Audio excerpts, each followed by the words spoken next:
Алматыда жаңбыр жауса, қала Венеция кейпіне енетіне мәлім, міне қара. Бірақ мұның алдын алуға болады. Арық желісін тазалауға, жөндеуге және күтіп ұстауға бюджеттен қыруар қаржы бөлінеді.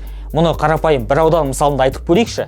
Биыл Алатау ауданындағы арықтарды таза ұстауға 800 миллион теңге бөлінген. Қазір талдап айтып беремін. Алматылық досыңа жібер, видеоны тарата сал. Ақшаң болса қалтаңда, талтаңда. Алматы қаласы Алатау ауданы әкімдігі су тасқыны болмау үшін арықтарды қалпына келтіру жұмыстарын жүргізу туралы тендер жариялаған еді. Жалпы құны 800 миллион теңге болатын тендерға 3 келісімшарт жасалған. Барлық келісімшарт бойынша жеткізуші Жақсылық мүгедектер қоғамы қоғамдық бірлестігі болды. Бірінші келісімшарт 389 миллион теңгеге жасалған. Шарт бойынша ұзындығы 137 шақырым арықты тазалау керек. Жасалатын қызметтерге жауын-шашын жүйесін, нөсер құдығын тазалау және қоқыс пен лайды шығару кіреді. Оның үстіне қатты жауын-шашыннан кейін жұмыс күндіз де, түнде де жүргізілуі керек.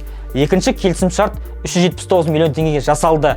Осы ақшаға 88 шақырым арық желісін тазалау керек.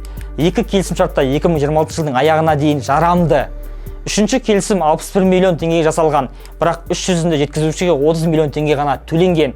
Ұзындығы 137 шақырым су бұру жүйесінде жөндеу жұмыстары жүргізілуі керек еді, бірақ жұмыс 29 ақпанда тоқтап қалған. Қала билігі жыл сайын тек арықтар тазалау үшін жүздеген миллион теңге жұмсағанымен жағдай оңалмай отыр.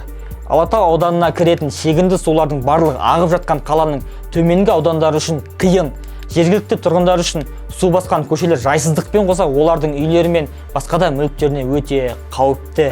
Жоғарыда айтқанымыздай тапсырыс беруші әкімдіктің де арықтарды күтіп ұстауға және жөндеуге жұмыстарын жасауға жауапты мердігерлердің де құзыретіне қатысты сұрақтар көп.